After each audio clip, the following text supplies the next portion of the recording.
Hey everyone, welcome back to another episode of The Skooled Zone. So when we last left off, we were just about to grab his gear, and this is when it starts to get fun. Alright, so we are going to do that, but before we do that, I was looking at this thing, and this is his hand crossbow, or pistol crossbow, I should say, which is going to replace his gun. He'll still have his gun, but the crossbow will jump into his hand. So I thought I'd give you a little quick factoid about hand crossbows, or in this case, pistol crossbows. The crossbow in general dates back all the way to ancient China, somewhere around the 5th century BC. If you can believe it, technology of this kind went back that far. But I don't think pistol crossbows were invented until the early 19th century.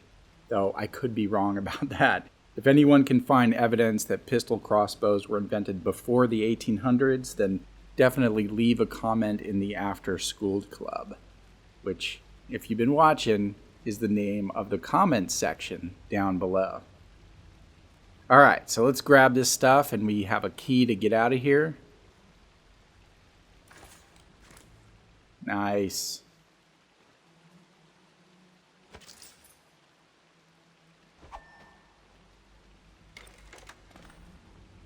Alright, so let's head on out of here. Loot this guy real quick. And open this unbreakable door. Okay, whoa, we have a tripwire here. So I'm going to back up and slide under it as it's suggesting. But before I do, I thought I'd give you a little quick factoid about tripwires.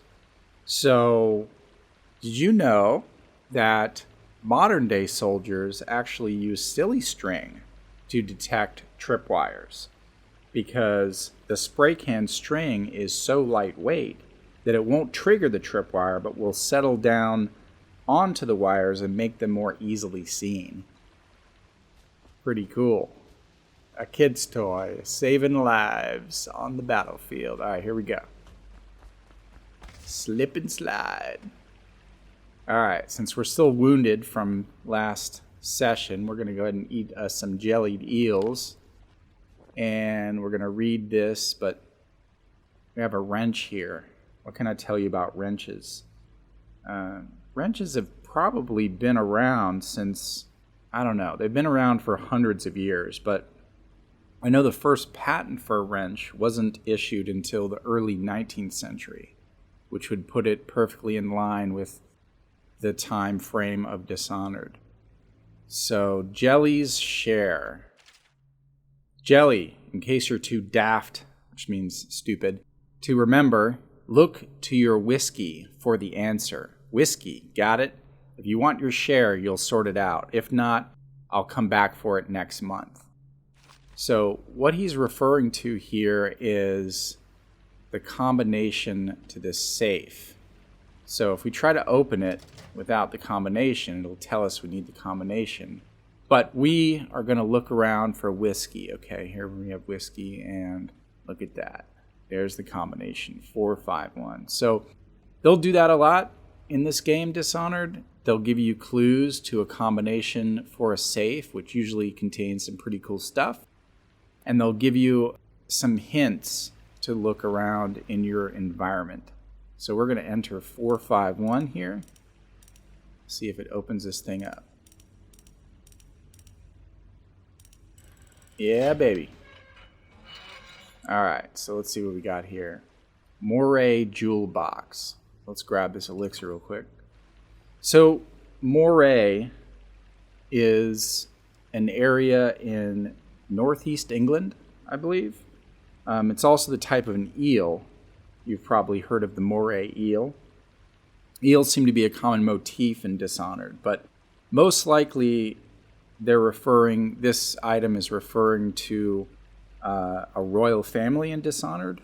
Later we'll meet a character named Granny Rags, whose name is actually Vera Moray. So I'm sure this is probably one of her family heirlooms.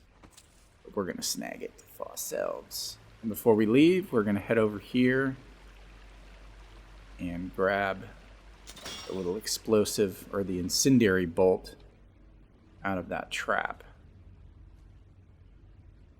I always grab everything, you know? I mean, don't you ever watch action movies and you always see the main character like leaving a perfectly good gun behind? You're like, just grab the thing, man, you know? So I am like that. So we're gonna do our best to be resourceful in this game. All games. He won't get past me, sir. Do you know who we're hunting here? Don't try to take him out alone. But what if no one from the squad is around? Then try to make a lot of noise when you die. Knock something over if you can. Bastard. Heh. They're all scared of Corvo. As they should be. So I'm about to assassinate this fool. Smells like a dead weeper in here. As soon as his buddy over here gets out of sight, and as soon as he moves. Let me know if you want to gamble on the Hound again. That's right. We're going to loot him and toss him in this little drink. You won't see me... He's not getting out this way on my watch. You won't see me using the drop assassination tactic much, because it's kind of an unpredictable mechanic. Ha! You little bastard. And we're trying to go, in this particular mission at least, we're trying to go for the Ghost achievement, because it's really the only easy one that you can do. And this particular area is actually pretty challenging if you're not wanting to get detected. It just requires a lot of patience. So we're going to display some of that patience here.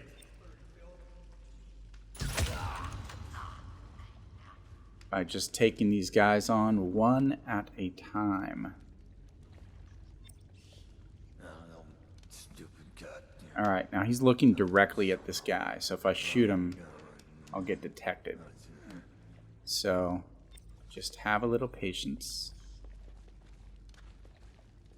And I can darn. I'm being cautious, but these guys will detect you.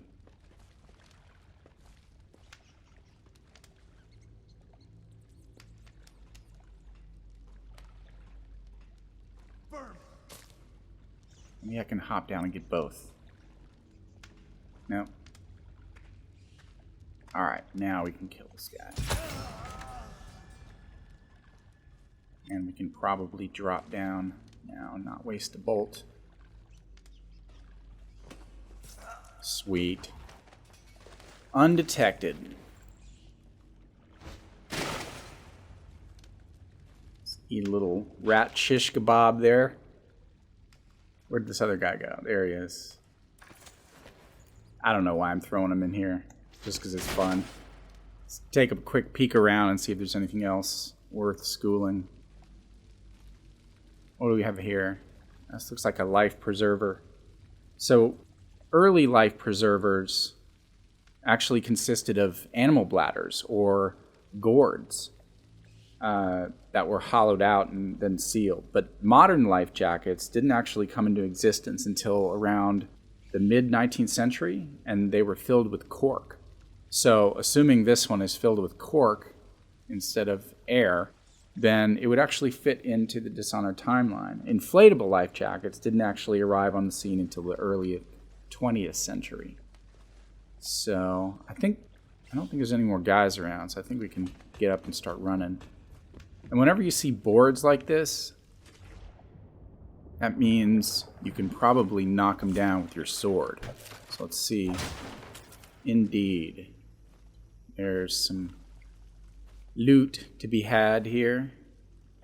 Let's eat some hagfish, bring up our health. See what this note says. Dead Hermit's note.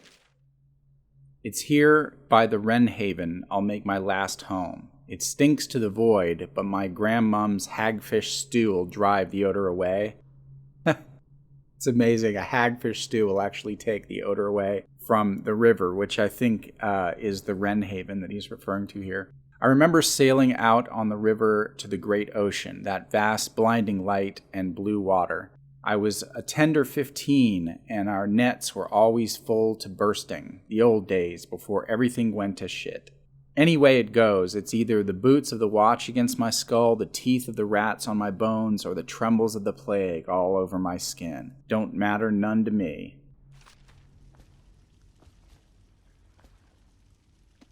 Kingsparrow feathers. I'm not sure what a Kingsparrow is. I know what a sparrow is. I'm going to have to look that one up, actually, and get back to you on it. But let's loot this guy. Oh. The rats got to him first. I don't think there's anything else over here. Oh, maybe there is. Yep, some copper wire. And some hemlock essence. Now we can talk a little bit about hemlock. So, poison hemlock is a plant that's actually part of the parsley family. In small diluted doses, it's actually a powerful sedative, which is what I think is probably what's in the sleep darts that we'll see later. In more concentrated doses, it produces a deadly toxin called coanine, which has similar properties to nicotine, if you can believe it or not. Smokers beware. It kills by paralyzing your lungs, and you suffocate to death, which is why it was probably used in early executions. So we'll grab that so we can sell it on the market later. And then head up here. I think we're getting close to getting out of these sewers. Yep, Samuel is 57 meters away. Attention,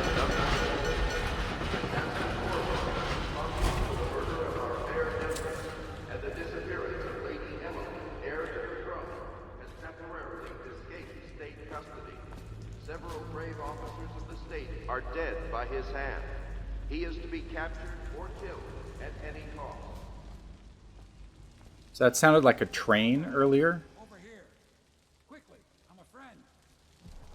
So that sounded like a train earlier. We'll actually talk about trains in another episode when we actually get to see one. But let's head on over to Samuel.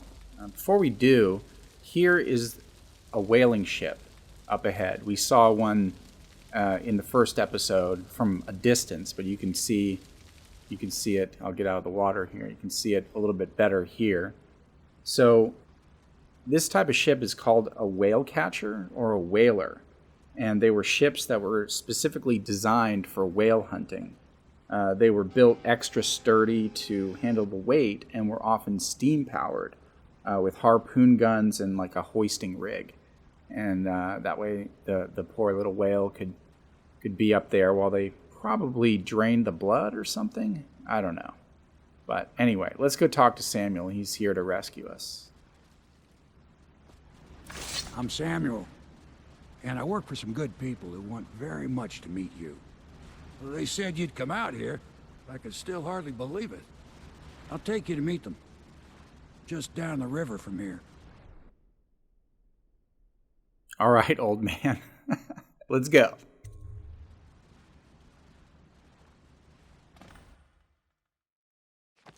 Nice. Okay, so we get to kind of take a look at some of our stats. As you can see right above where it says special actions, it says ghost, never detected, and there's a checkbox.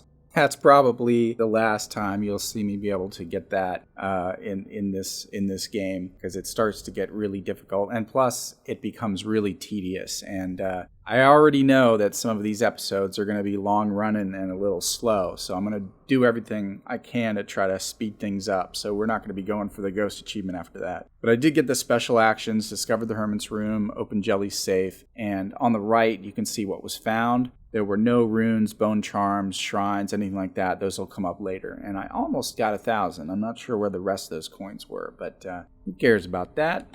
And let's head on over to the Hound Pit's pub. So as it says here, runes can be used to gain or upgrade supernatural powers. We're going to get a rune in a little while, but maybe next episode, I think, depending on how long this one's running. But let's go ahead and get to our allies. So, hidden in an old bar on the river, your new allies have plans to share with you. Meet with the Loyalists' inner circle to learn what they've got in mind. So let's head on over. Listen to Samuel here. So this is a buoy over here. This is the Hound Pit's pub. Closed for business. Half the district marked off as dead from the plague. We're right under the Lord Regent's nose, and he don't know a thing. So these over here are called buoys, but they actually have a special name. They're called sea marks. Of course, if anyone finds out what we're up to, the Watch will break in with swords drawn. And now that you've escaped, the Lord Regent's going to be tearing the city apart. Try not to talk over the guy. Take you up to meet Admiral Havelock and the rest of the Loyalists. The Admiral's a man to be reckoned with. If anyone can help you find that missing girl, Lady Emily, and clear your name, he can. All right, I think he's done talking. He kind of talks in spurts, so it's hard to tell when he's done there. All right, so those things out there are called sea marks, and they're specifically used in maritime navigation. They're usually anchored to the sea floor and then lit up to help ships avoid rocky waters or like guide them into narrow ports at night. So he mentioned Admiral Havelock, and admirals are the equivalent of generals in the army, but for the Navy. So this guy we're going to meet, Admiral Havelock, is basically one of the highest ranking officers in this particular Royal Navy. So there's a lot of stuff that we're going to check out in upcoming episodes, but I'm excited to get on to the first power. So let's go ahead and see what he has to say. I expect they're hard at work in there. Best join them. They'll help you get whoever really killed the Empress. Smoking bad for you, bad. All right. So let's just go ahead and... We found our man. Even after 6 months in Cold Ridge Prison, he slipped out like it was nothing. Yes. Not surprising. He was the personal bodyguard of the Empress. You've heard the stories. Yes, I have. It still amazes me that someone could get to the Empress and young Lady Emily. No one knows the real story, Trevor. We all have our suspicions. We'll know the truth in time. He's strong and quick. But I hope he understands subtlety as well. This isn't one of your fancy dress parties. The reality is that we need men killed. Have you ever killed a man? Only with my wit. But it's a fair point as always. He'll be here soon, and I'm looking forward to meeting him. All right, so I try to let the characters speak because they always have interesting things to say, and if you run up here too quickly, you'll notice it'll jump right to a cutscene, so that's why I sort of hung back. So let's go ahead and join him now. We can continue this later, Lord Pendleton. The man of the hour is here. Corvo, I'm Admiral Havelock, a true servant of the Empire, like you. Until the Lord Regent purged those of us who wouldn't recognize his claim on the throne. And I'm Lord Trevor Pendleton. I represent the nobility in our little group. But we all act as equals here at the Hound Pit's pub. This is a momentous occasion, Corvo. I'm going to come out with it. We've been building a coalition of Loyalists, aimed at ending the Lord Regent's tyranny and restoring the throne. At risk of execution, we're committed to finding young Lady Emily and seeing her crowned as Empress. We've got big plans, but we can't do any of it without you. We need your skills, your ability in a fight, and in helping us, we're going to help you destroy the men who murdered the Empress. Sorry. You must be exhausted. We can discuss this further after you've recovered. But before you retire, you should introduce yourself to Piero. He's challenging at times, but his industrious mind buys him that right. Yes. Piero's as much an artist as a technician. He's going to be crafting the gear you'll need. Go talk to him, and then get some sleep. We can talk more when you've rested. Okay, so let's head on over and meet Piero.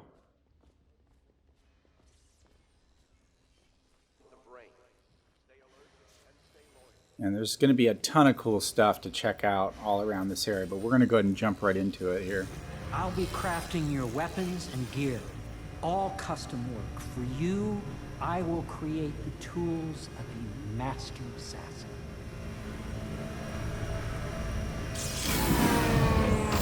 No! This cannot happen now. The tank of whale oil's running.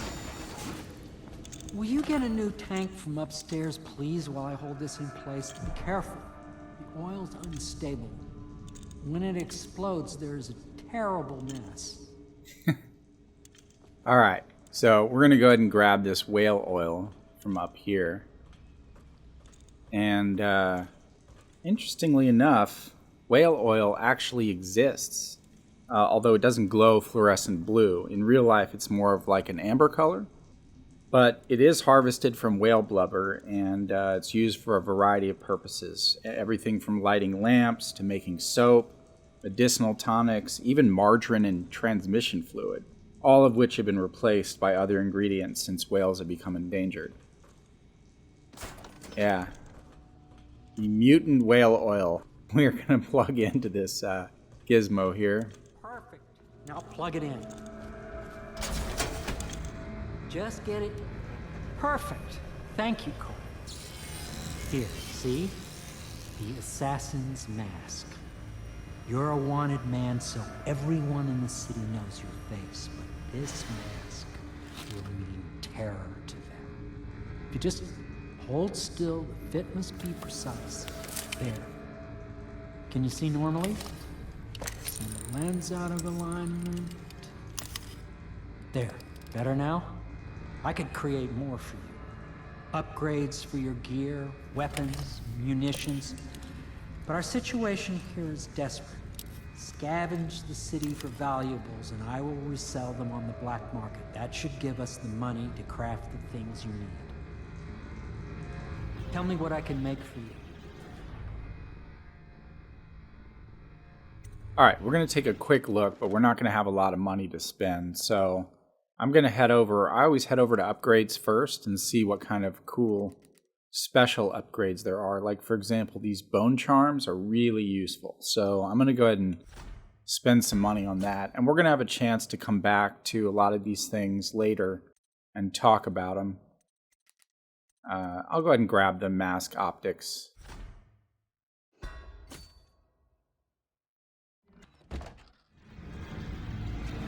You must be exhausted. I advise that you get some sleep.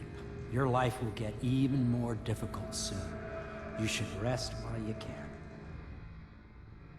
Okay, so we're going to have plenty of time to continue shopping and exploring later, but I want to get the first power. I'm really excited about that. So I'm going to go ahead and just go to sleep, which you can do from right here. Sleep well. And instead of running all the way up to your room to go to sleep, if you choose the other option to explore around, it'll just take you right to nap time. But somewhere else is where you wake up.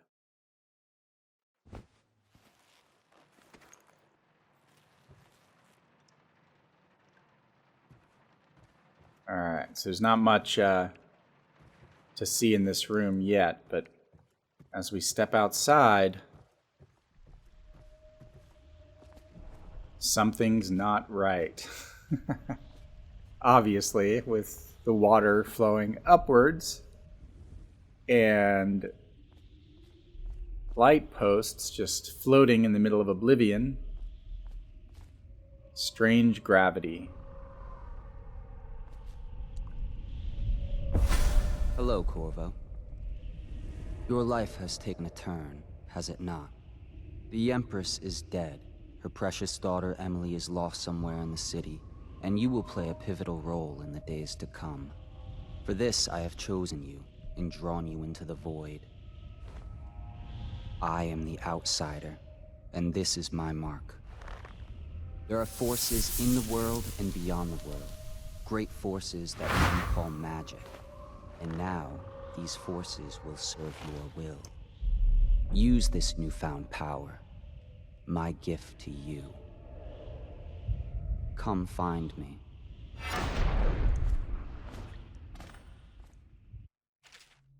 All right, so we finally have our first power here, Blink, which is ultimately going to be the most useful power in the game. It's really cool. It's like a teleport ability.